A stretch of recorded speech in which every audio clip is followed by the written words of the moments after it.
Okay. Harapang tagapayo, Doc Camille, what you think?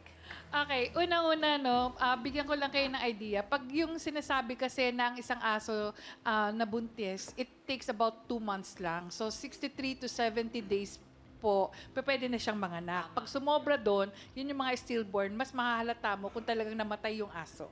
Pero pag usually po, it's 63 days. Yun yung ano nun. Okay. Alam niyo yung sinasabi natin, kung talagang mahal niyo ang isang aso, kayo rin, matututo rin kayo kung paano kayo rumispeto at mahalin niyo yung sarili niyo.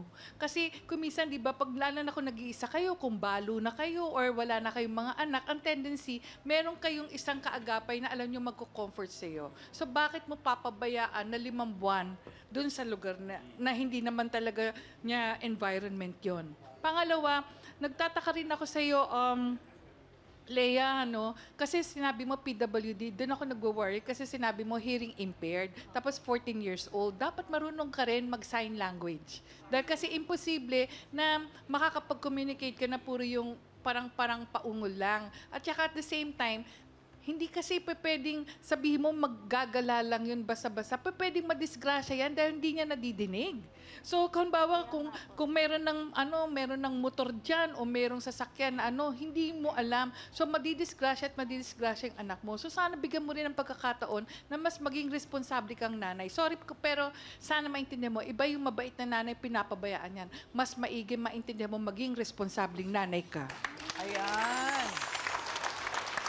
Naku, iba pa yung responsabling, taga-alaga ng aso. Iba pa yung responsabling nanay. Yes. Concentrate na lang muna tayo sa mga anak. Di ba? Dahil yung mga anak mo, hindi mo alam kung saan na nagpupunta. Yes. Okay, Dr. Love, ano ba ang tamang pananaw ng isang Kristiyano pagdating sa pangungutang pagsasangla? Moral responsibility natin, palagi nating sinasabi. Lahat naman tayo nagkakautang. Ako, kababayad ko lang na Meralco, may utang na naman ako ngayon, di ba? Ganun talaga eh. Yan ang bahagi ng buhay natin. Pero ang mahalaga, alam natin yung responsibilidad natin doon sa kausap natin, no? So, gawa na ng paraan na tubusin na yung motor para magamit ninyo sa paghahanap buhay, no? And sa aso, sana mabalik na sa tunay na may-ari yung aso. Mapag-uusapan ninyo yan. After all, magkakilala naman kayo. Kung ano man yung mga shortcomings ng bawat isa, we can learn to forgive and start anew, no? Wag na nating balik-balikan pa yung pagkukulang nung nagkasala sa atin. Bigyan natin ng isang pagkakataon pa yung ating pagkakaibigan. Ayan, oo, kasi... Well, motor at aso lang yan, pero ang relasyong maganda panghabang buhay. Yes. Hindi ba? Ayaw din natin panghabang buhay na may kagalit. Okay, Attorney Lorna, paano ba ang tamang proseso ng sanglaan at ng gamit?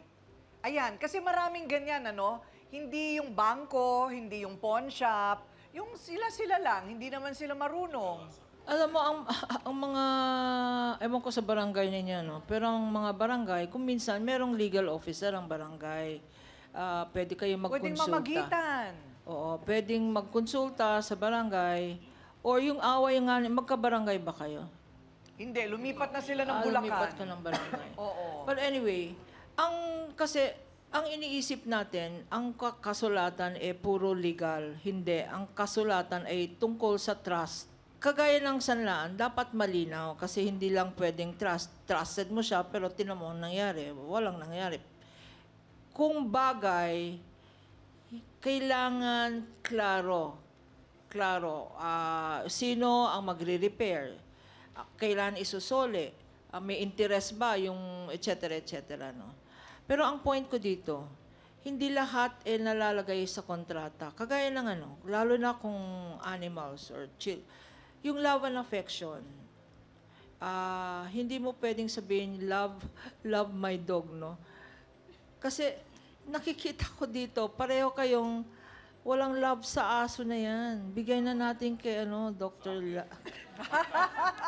Bigay na natin kay Dr. Love. Kasi ang mga kagaya ng children and pets, meron niyang instinct. Alam nila kung minamahal sila. Alam nila kung minamaltreat sila, no?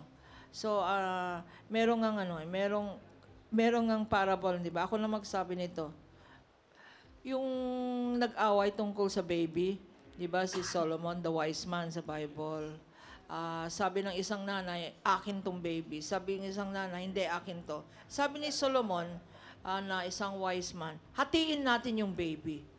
Oh, di mamamatay yung baby. So sabi ng isang nanay, na tunay na nanay, hindi na lang hahatiin, sa'yo na lang. Kasi kanya yung baby. Gusto niyang iligtas yung baby. Ganun din, pag sinabi natin, hatiin natin yung aso na yan, sino magsasabing, wag na lang, sa'yo na lang yung aso na yan. Ayun, okay. Naku, kung makapagsasalita lang ang aso, sinermo na kayo ni Tasha. May sunod